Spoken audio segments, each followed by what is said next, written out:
My first question is, who are you? Should I look at the camera or you? You can do a little bit of both. It's Okay. I'm Headband Henny. My real name is Henry, and I'm an artist from Kalamazoo, Michigan. But I was originally born in Uganda. Yeah. And when did you come to Kalamazoo? I came to Kalamazoo when I was around 4 years old. So in like 2005, 2006. Yeah. Do you remember much about your exposure to music before moving to Kalamazoo? No, I honestly don't even really remember much. Like, there's some times where I try to think back to what life was like, and it's just like little bits and pieces. Like, I remember falling off a motorcycle that was parked when I was a little kid. That shit hurt. But that's like one of the only like core memories I have. So I wasn't really exposed to music before I came here. I don't know, what is your earliest memories in interacting with music? I remember when I was, I think in third grade, my mom bought my sister a piano from like a garage sale across the street. And then, so that would just live in our living room. And I would just try to like, I really liked Coldplay. I don't know why. It was just, all their songs were really catchy. So I tried to learn Coldplay songs on the piano and like clocks and like Viva Vida and stuff like that. And it was pretty straightforward. So like I really enjoyed that, and that was like probably like my earliest exposure to like. It was like I felt like a sponge, so I was just like trying to learn music since I was introduced to this instrument. So yeah. I also remember trying to learn clocks on the piano when I was smaller. Yeah. What instruments do you like exploring with? Piano was like my entry, and then in middle school I played percussion, and so I played like the xylophone and like the bells and like the snare drum and the bass drum. But I was never good at the snare drum or the bass drum, so I was always like playing on the mallets and stuff like that. Yeah. What drew you to those instruments in particular? Cause I could play my favorite songs on them. You couldn't play. Well, you can play a song on the snare drum and like the bass drum. You can play it, but like I really liked melody, and I liked singing at that time too. So yeah. It really is cool how xylophone and marimba kind of mixes those percussive and melodic elements. When do you remember composing your first song? I remember, like, so the first song that I actually like composed was on my album, but before that, when I was in 10th grade, my friend Malik was making music, and he was cool, and everybody thought it was cool, and so I went over to his house, and he was showing me the music that he was making. I was like, oh, this is sick. Can I make some music with you? And he was like, yeah. So like, it was like a couple days later, we went to the Epic Center downtown, because he had like a music production class, and I wrote a verse to like this beat that we found on YouTube, and I used the microphone, and he showed it to his teacher. So I wasn't even supposed to be in the class, but he showed it to his teacher. His teacher liked it. I was like, okay, that's cool, and that was fun. And so like ever since then, I was like, this is something I really enjoyed. It was like something that was uniquely my perspective on something, and the song was called Trip, and it was just about a trip. It was about nothing. It was just like random bars or whatever you could call it, but it was a really fun experience. So I'd say that was like the first time I actually like made a song. Yeah. Do you produce your own music?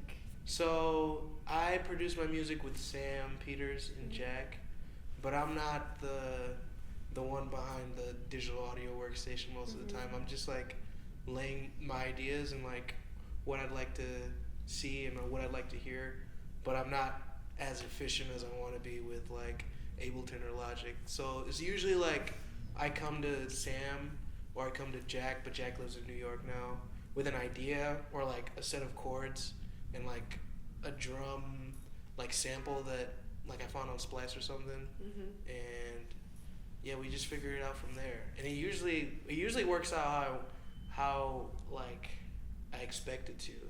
and I feel like the relationship I have with those two specifically is part of the reason that I'm continuing music, because it's just so easy to work with them. I guess how cooked is an idea when you bring it to them, or does that vary? Sometimes sometimes I can like send Jack Harrison a song that I like, and he's like, okay, and then I just come there. He plays the song that I sent him, and then he like taps the BPM of it. Then he finds the BPM, and then we'd find some chords that like, if it's like a brighter song, like a pop song, we'll just do like the like pop like 1-4-5 kind of like progression, and then just go from there. Sometimes, and then sometimes I already have the song already written on guitar, and it's so. Yeah, when it comes to adding those other instruments in, are they your go-tos for that part of it? Yeah, they're really good at sound design too, because like I feel like that's something that's really slept on nowadays. But like when you have the song in your headphones, and like the mix really matters, and it might not matter to like the regular person, but for me to feel comfortable with the piece of music that's out, the way it just like mixes together is probably like the most important thing to me. When you hear like a melody in your head, do you try and like record that sort of thing immediately, or do you just like let it linger for a few days or some time? If I'm out in public, I try to just remember it, but that never works. It never works. I'm never able to remember it exactly how I want it to be. But yeah, when I'm alone or I'm at home, I just recorded a voice memo. And what I've been doing recently, and this has made everything so much easier, is I've actually been like labeling and titling the voice memos and then putting them in folders. Because before I'd have to just like scroll through, and I'm sure there's some ideas that I forgot about. So yeah. I wouldn't mind hearing about some other ways you've kind of expedited the creative process. Like, what are some things or tips that you've learned along the way that has helped make that process move more smoothly? It's always better to just finish the song, even if you don't like it, even if it's not like what your taste is for right now. It's always better to just finish it, because sometimes you might come back to it and be like, maybe this is something that I enjoy now. Because it's like the same thing when I was younger, and like just watching YouTube music videos, and there'd be always the one that you skip, or you're like, that doesn't look too interesting, and then you click on it and you're like, oh shit, this is fire. Sometimes your taste can evolve from like day to day or week to week. So if you have something and you're cooking it, you might as well try your best to finish it, because you never know how you're going to feel about it eventually. So seeing things through. Yeah. How would you describe what your music sounds like, or what inspires your sonic profile? I'd say it's definitely like pop, hip hop, because I like to rap, but I also like to sing, and I like mixing the two. But yeah, I'd like to describe it as like a day at the beach with some ice cream. Like, I don't usually make any sad songs, but I like to make a lot of happy music. But I will venture into the sad songs eventually, I feel like. I don't know, that was probably the worst explanation I could have given. But, I don't think it was, but I'm curious what draws you to making happy music? Because I make happy music when I'm sad. Because it, like, even if whatever situation is going on right now isn't the best, or I'm not in the best mood, just like putting myself in that world or that visual of whatever the song is going to be about and is positive, it definitely impacts my mood positively. And it's kind of like therapy, essentially. That's cool, because I feel like I've heard a lot of people express that they make sad music to get the sad emotions out, and then they feel better having done that. But it's interesting to like, oh, I'm gonna try on this emotion, and see if I can kind of pull myself out of it through it. I think that's cool. And it doesn't always work, but when it does work, it feels great. Like, are you the kind of person that can write a song in one sitting, or is it something that you just kind of chip away at over time? When it comes to like writing verses, like rapping, I can do that in one sitting. But like trying to build a story around a song, that's usually something that I have to chip away at. And I don't know, it's something that I'm self-conscious about sometimes. It's like, what is this song even about? You know, so sometimes I get in my head, and that's when I'm like writing lyrics and trying to like build a theme behind a song. That's when I usually get in my head. But when I'm rapping, the bars just come, you know, like it's just like freestyling, and it's just like, okay, and then we just put that together. So when did you start freestyling? I remember in 6th grade, I lost a rap battle at lunchtime, and so I was like, damn, I gotta get better. I can't let this keep happening. And in 8th grade, me and my teacher, Mr. Aranda, we had a rap battle, and he cooked me as well. And so those two were like watershed moments where I was like, man, that didn't feel good. I got cooked. But I just kept freestyling after that. So I'd say like middle school, but I like never took it seriously. Like I never even considered like hopping on a track really or anything like that. I feel like, I don't know, in my perspective, freestyling tends to just be like a stream of consciousness, right? How do you feel like that's helped you in your creative practice? It helps you not overthink. Santino Jones, we'd always like freestyle with like our homies at like Cage Lotus with like Daniel Rader and Daniel Brock in Taxi Cab. And one of the things he'd always say is just like, you know, it's just like doing push-ups. The more push-ups you do, the more you'll be able to do. And like when you're doing push-ups, you're not really thinking about it. And so, yeah, freestyling is something that if you overthink, then you're not going to be able to do it.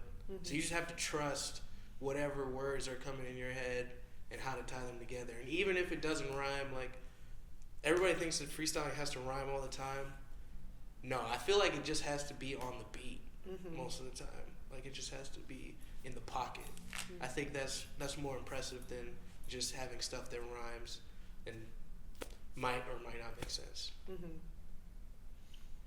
I'm thinking about how Satellite, open mic at Satellite, now once a month they do a freestyle circle there. And that's been really fascinating to watch. I love when people who are like, this is not my jam, go ahead and try it. It's really unique what happens there. Seeing Drab freestyle 4 verses is kind of a silly. He goes at one point, he's like, I'm not even gonna say words, and just kind of just bubbles and makes sounds. But I do think that I could imagine that would be helpful and a helpful exercise and like translate well in other areas of music and creative expression, and just kind of be like, I'm going with what came to me first, you know, and just not overthinking things, because I do feel like there's a lot of places to get tripped up. For real. You know, bringing something from like an idea into real life can be kind of a convoluted process if you make it that way. So I do like that practice. I think that would be a good thing for creatives to try and integrate into their practice in some sort of way. Sometimes I have like a walking treadmill in like the extra room in our house that has like my computer and my speakers and stuff, and so I'll just like walk on the treadmill and have different instrumentals playing and try to like rap the whole time I'm walking on the treadmill. And that has helped a lot because it's like you're on the tread. I've always hated treadmills because it's like you're not going anywhere. You're just in the same spot. Yeah. So just like being in the same spot, you're not going anywhere, and you're just listening to the music. It's just like forces you to just keep going. Mm-hmm. So, yeah. I imagine it builds endurance too. Yeah. Yeah. I feel like at a show, I feel like and walking or jumping around stage, I feel For like real. that would help build that muscle too. Yeah. Well, I wouldn't mind talking. You said you had a new release coming out at the end of the month. Yeah. Maybe we could get into that some. Yeah. Mm-hmm. It's called Taking Me Back. It was done with Sam Peters, and it's essentially about a relationship where you feel like you lost yourself and like you turn into a different person for this other person. And so now that you've exited that relationship, you're taking yourself back. And so like I named it Taking Me Back because you might think that it's like, oh, I want this person to take me back. It's like, no, I'm taking me back from this person. Because like in even friendships or siblings or any kind of relationship you have with anyone, they always have like a piece of you, whether that piece of you is in their mind or it's just like, I don't know, whatever you believe in. But it's a liberating feeling to like walk away from something that wasn't serving you and taking yourself back. Mm-hmm. So it's a single that should be going on the next album that is almost done, but I don't know. I might make some more songs and take some songs off. I don't know. Yeah. What is the theme of that album, if it has one? Man, at first it was Black Spiderman because I thought about how in like Spider-Man 3 when Peter Parker it's called the symbiote or whatever. He becomes Black Spider-Man and like on the inside he was always Spider-Man, always Peter Parker, but then something like just latched onto him and made him a different person. And so it's kind of like that theme. Just I was gonna call it Black Spider-Man, but I was like, that's kind of a dumb name. But that's like the synopsis of it. It's just like, you know, different things can turn you into a different person for a certain period of time, and so just dealing with that. Yeah. I guess how does it, if it differs from previous music that you've put out? I think this album is more story based, kind of. I really want to try to build a world around it, and that's something that I'm like Tyler the Creator, thinking about him. If you just like name an album, I can like feel that world, like Flower Boy or Igor or Call Me If You Get Lost or even Chromacopia. Like he builds a whole world. And I guess the main difference that I want with this album is it's like story based and there's like a world around it, and the world is Black Spider-Man, at least for right now. But I gotta figure it out. I feel like Jeff would appreciate a Spider-Man themed album. album. Exactly, that too. That's too. It's a nod to the boy, man. Like, it's real. It's like he was the one who helped me with that, like looking at things like that. Because like Jeffrey would always relate things to his favorite TV show or his favorite character. And like the Black Spider-Man shit, that shit is real. Like, you know, are they in New York City? Is Spider-Man in New York City? I think so.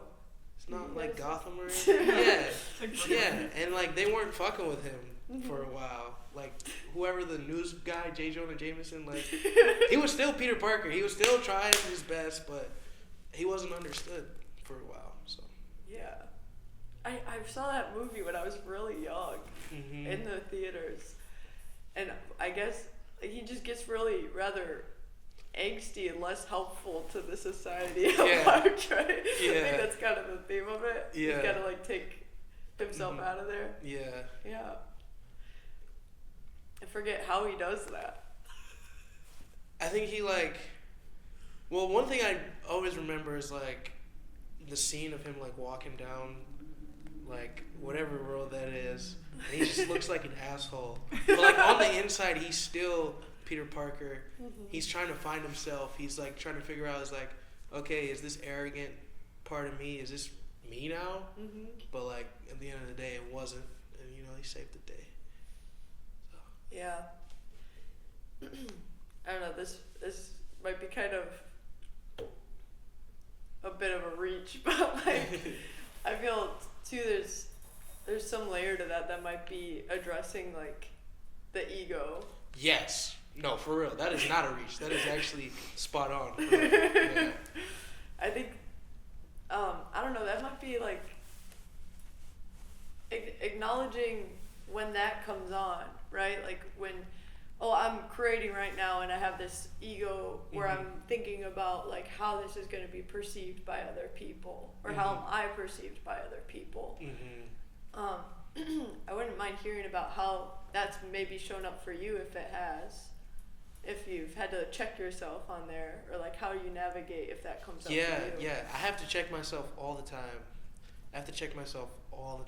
And it sucks, but yeah, it's just, I don't know, it's something that I've come to terms with, that I'm going to have to battle with the rest of my life, but at least I'm conscious of it now. It's because there was a time when I wasn't conscious of it, and I thought that, yeah, let's go, like, I'm taking over the world and shit like that, you know, thinking that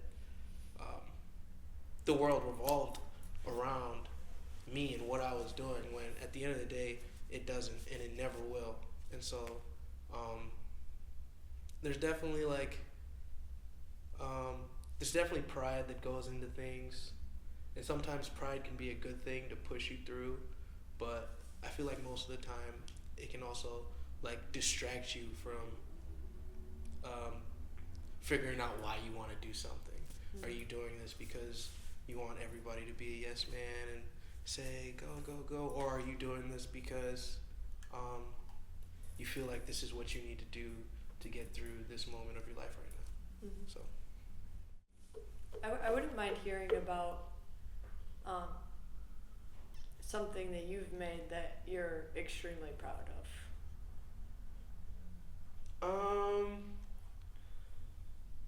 I'd say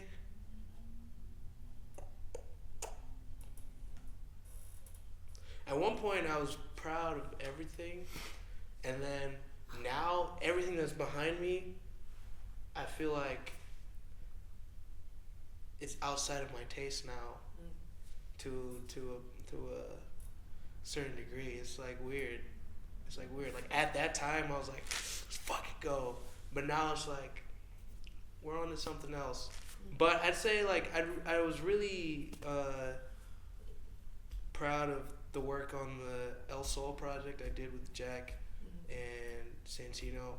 It's because sometimes it's really hard to like make a project with other people, like bands or like rap groups or this and that, and like I'm not only proud of how the music came out and how it hit, I was also proud that we were all able to work with each other and collectively agree on a finished product that we all felt really strongly about, and like that camaraderie in that sense, and like all those studio sessions, like figuring things out, even when things don't seem like they sound right, like because we scrapped some songs, and still working through that, and still no one was getting mad at each other or anything like that.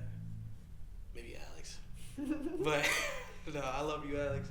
But we just had a lot of fun with that, and that's something I'm really proud of. I guess, what are some qualities that you look for in the people that you collaborate with?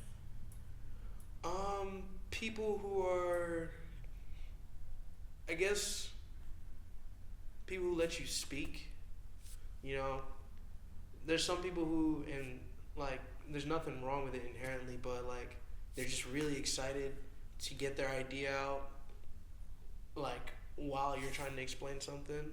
So it's like, just people who are like really patient, and people who don't also put too much pressure on you or the project, and like going into things with like a level head, because I've done like features for people, and they're like expecting me to come and do like this amazing verse every time. I might show up and like write a trash verse, you know, like I do that all the time at home. You know, I write verses that I feel like aren't good and are outside of my taste right now, and like some people will like blame you for that, where it's like, all right, I'll write something else, but like you can be, I don't know, you don't have to be so demanding about things, because you don't know how somebody is feeling in that moment and what's inspiring them right now, or if tomorrow they're like on the bus ride and then they get inspired by something, like maybe they were just waiting for that. Like the people who rush things aren't really the people I like working with, and the people who are like patient and understanding, and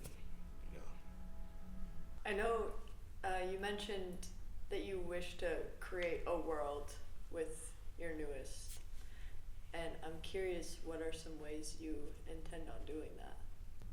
Not necessarily putting something there that's not supposed to be there. It's like these colors are intentional. This symbol on this cover art is intentional. This line in this track that's like later in the album tags back to this track earlier in the album, and like allowing the listener to experience that. So maybe it's like cohesion between the tracks, and like a kind of a message, something that is in alignment with the whole piece. Yes. I'm thinking too, like sonically, instrumentally, how do you create a world in your perspective?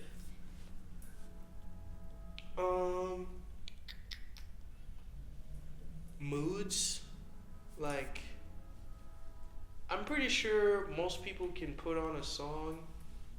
Like you can put on a song with like 6 people, and everybody might interpret the song differently, but I'm sure that everybody can tell like the mood of the song, and I think that's really it, is like the mood of the song and the flow of emotions between songs. A kind of more lighthearted, funny question, but like, what kind of mood of a song are you in right now? I'm in oh my gosh. I'm crazy right now, because me and my wife are doing a 3-day water fast, and today is day 2. And I stayed up until like 5 a.m. last night, and then woke up at like 10:30. So I'm off of 5 hours of sleep.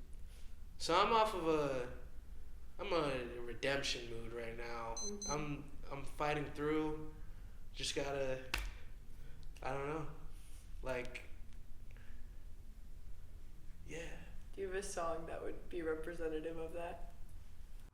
Do you know that song? It's called Yakety Sax.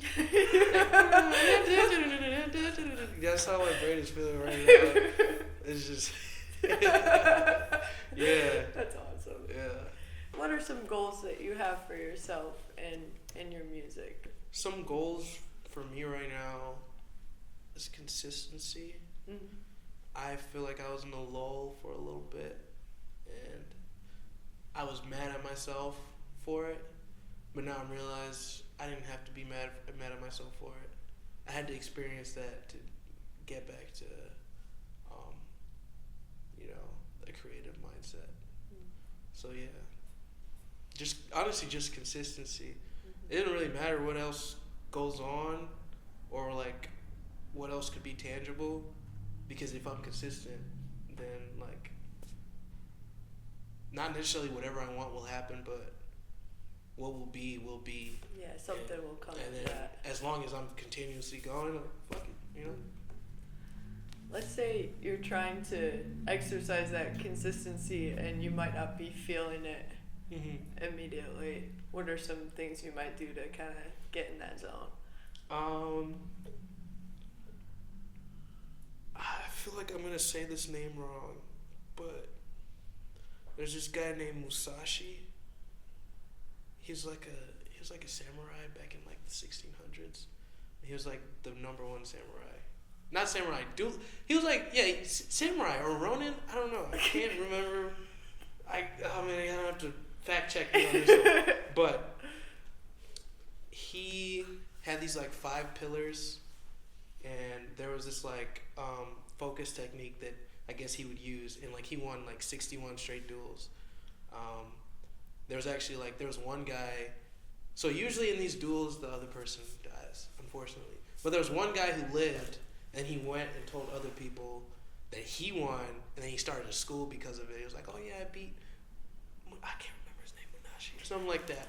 But yeah, he had this technique where it's just like breathing in, and then breathing out, and then breathing in, and then breathing out, and then letting yourself get distracted real quick, like thinking about something else, and then catching yourself. It's like, oh, I'm thinking about something else.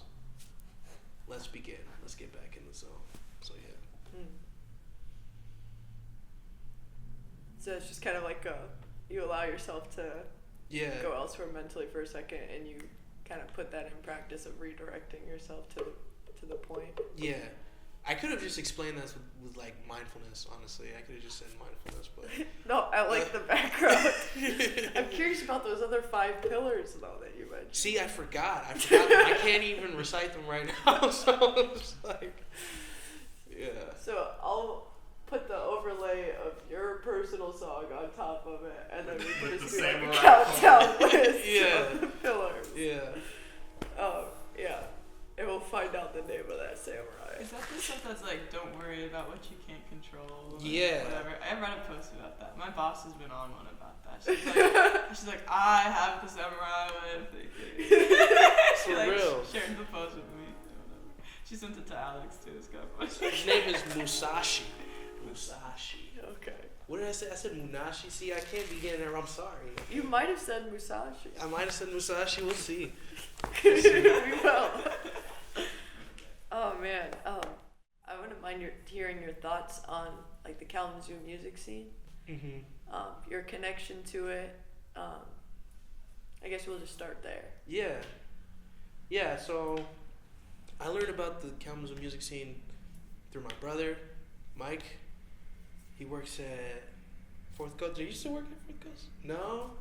Nope. Where are you at now? Are you just telling me? I got a job at the Saffron, the Indian restaurant. Oh, Saffron is Yeah. good. I've worked there on and off since I was like 15. They're really yeah. cool people. Okay, bet. Saffron is so good. But yeah, okay, I'm getting sidetracked. See, the yakety sax is... But, yeah, so my brother, we lived in the Vine when I was younger. We lived on Walnut. So from kindergarten through 5th grade, I didn't know about any of the music scene or anything like that. And so eventually, because my brother's like 7 years older than me, he's on a different type of life than I am. So I'm like in high school, and I'm hearing that like there's like a music scene. My brother's playing music with a band called Purple Lemurs that has Santino Jones in it and a few of their other homies. And like witnessing that, the fact that there was a music scene that I didn't know about gave me like a sense of pride. I was like, oh shit, that's cool, you know?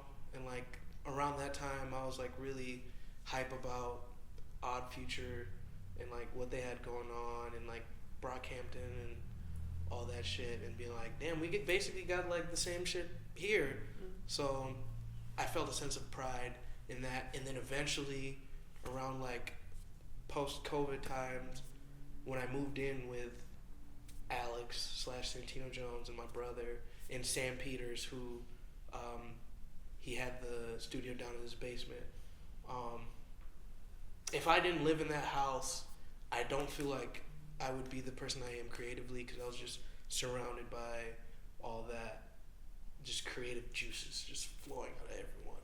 And that's how I feel about the neighborhood too, is like we keep each other going because somebody's over here releasing a project and somebody's over here having a show, and you know, it just like when you're constantly surrounded by that, it does keep you going, and it is important. And then like all the relationships you'll have, and like, you know, like Jeffery, for example, like at every show, this man had epilepsy and would be like at risk of a seizure, but he still came to support his friends and these people that he believed in, and like, yeah, it's one of those things where you just gotta know to know, and you once you're in it, you're like, this is cool. It's like sometimes people step out of it, and sometimes people move on from it, but it's still something that is very unique and just awesome. Mm-hmm. I feel like an ever evolving too. Mm-hmm. You know, like yeah. I run into people who are like, oh, I was going to house shows in the early 90s here. Yeah. You know, like it's got a lot of history, I feel like, and it's, I wasn't here pre-COVID, Mm-hmm. so I didn't get to see how it came to be beforehand, Mm-hmm. but I've been really enjoying just picking people's brains who have been, and I don't know, it seemed like a rebuilding needed to happen after COVID. Yeah. And just whole new house venues. Mm-hmm. Erupted. Just springing up Yeah. out of nowhere, everywhere. Mm-hmm. They all have cool names. Like, all the names are cool. That's something I think is hard. It's like somebody's brainchild Mm-hmm. into like a place to come enjoy music and sip beer and get high, and you know, it's cool shit. I guess you've got a lot of experience, I feel like, playing in outside of a house show environment and inside of a house show environment. Mm-hmm. What's the difference of energies in those kinds of performances for you? House show is so much more intimate. Mm-hmm. Dude, I've played shows that sucked that were in a venue. Mm-hmm. Like, oh man, we played a show in Detroit in December, and we were kind of like outliers on the bill. And it was like kind of like a punk festival. Great festival, one day thing. It was put on very well. It was very professional. But I just feel like our slot where we were at, the people just got done like having like a pillow fight and going crazy and going ham and just like you know, going fucking hard. And then we come on and it's like, you know, chilling, you know, it's just like, and they were I felt like they were waiting for me to like start going crazy, and it never happened. And so that's never happened at like a house show. I feel like house shows, you can have really eclectic bills, you know, because people are coming there to just experience the music. You can have this genre and this genre and just genre. So like, I can say, yeah, that's the main difference. Is I never bombed a house show game, but yeah. I wouldn't mind hearing what you think the Kalamazoo DIY community could do better, if anything.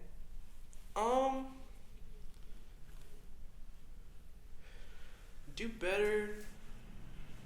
I'd say probably just do more. It's just like more hip hop, honestly. And that's up to the people who are performing hip hop too, though. It's because like, I've heard some people say like, yeah, there's no space for like hip hop artists and stuff like that. And like at the end of the day, you can't be waiting for other people to make shit happen. So like, if you want that to happen, you gotta figure out how to do it because they figured out how to do it. So it's like, I think collectively as a whole, just doing more hip hop, doing more different genres, R&B, shit, soul, you know, yeah. And then I guess on the flip side, what's something that you think it does really well?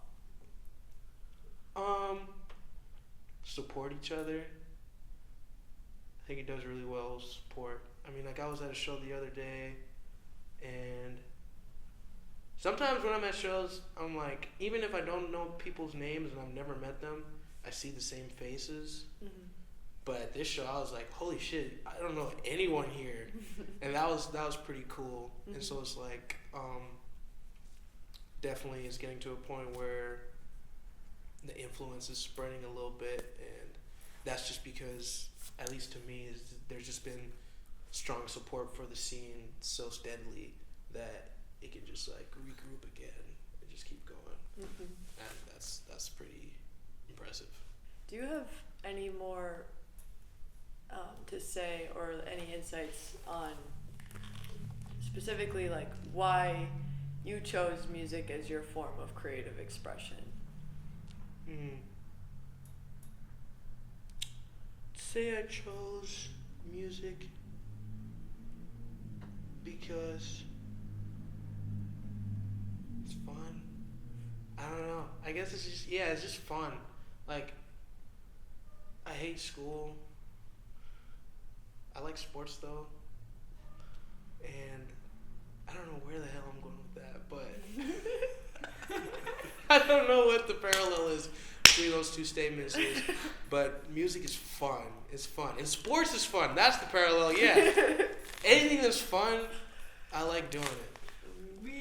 To tie this back to Mark, remember Mark to start talking about basketball? Yeah. Like randomly, Oh, like shit. to describe like art. Poetry in motion is Yeah. what he was trying to describe. Yeah. Because he likes making films and he likes weaving spoken word into it. Yeah. And so he would use like freestyles or poetry that he wrote, mix that with video, Yeah. and he'd call it poetry in motion. Hell fucking yeah. There we go. That's hard. That's hard as fuck.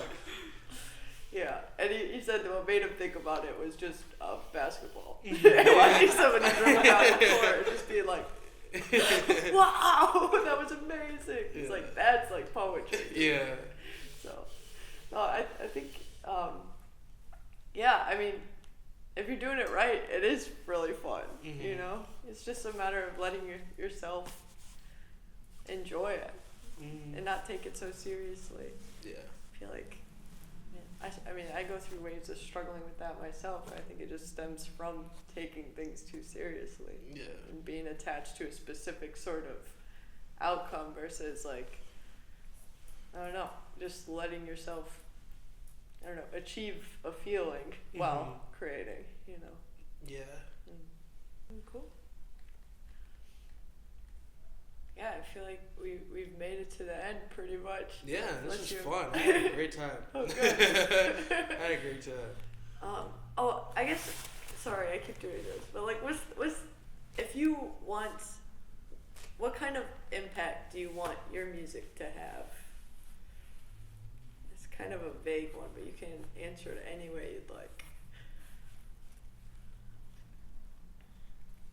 I want somebody to be like, oh, bro, let me put you on.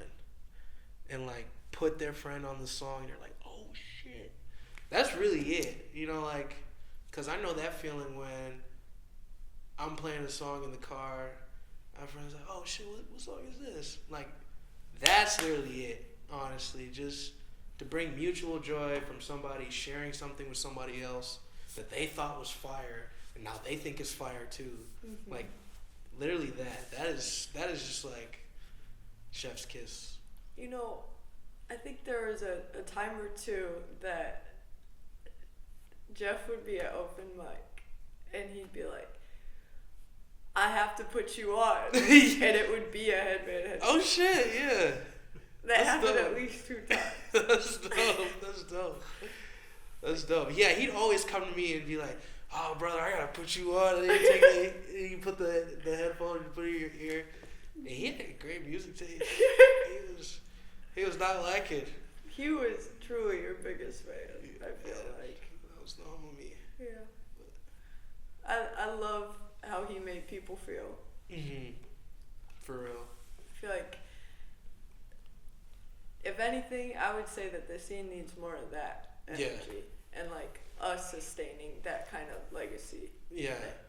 The energy he put out and made people feel that just unconditional love and respect and support, you know. For real. This man, you probably heard, he rode his bike to Grand Rapids. Mm-hmm. You know? I want everybody to know that. Yeah. And then the next day he was an open mic. He was on the next day. Oh my gosh. Man, mentioned this on film before, but like the last time that I saw Jeff, we were at open mic, and I was under the impression that he left already, and I remember turning to Jim and being like, "Oh man, did Jeff leave? I was gonna say bye to him. All right, fine." And I grabbed I was gonna go do my laundry at the laundromat. I'm walking down the street with my basket, and Jeff just cuts a corner on his bike and goes, y'all thought you were gonna leave without saying bye to me? And I just got like the best hug ever. And there's just so many moments where he just completely filled me with joy and just an energy that I was like, man, I did not know I needed that right now, but thank you so much. Just completely grateful. For real, never a dull moment. No. Never a dull moment. Do you have a favorite Jeff memory?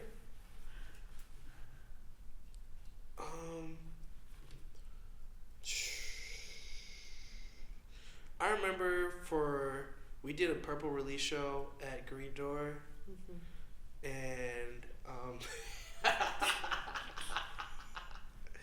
we were doing like before the set, we told Jeff, we're like, Jeff, bro, you gotta get people to fucking mosh for this song, but like only when the drop comes in, you gotta make people mosh for this song. The song was called Nappy Heads and Daily Bread, and Jeff will, like, before the song started, like, he was facilitating, and like the drop isn't even until later in the song, but like as soon as the song started, he made everybody start moshing. We were like, oh my god, it's not at the party yet. But he was just too fucking excited, and that was awesome. Alright, well, thank you. Yeah. I feel like we've done I've said my piece, if you have too. Yeah, that was good for my brain. Oh, good. I needed just to like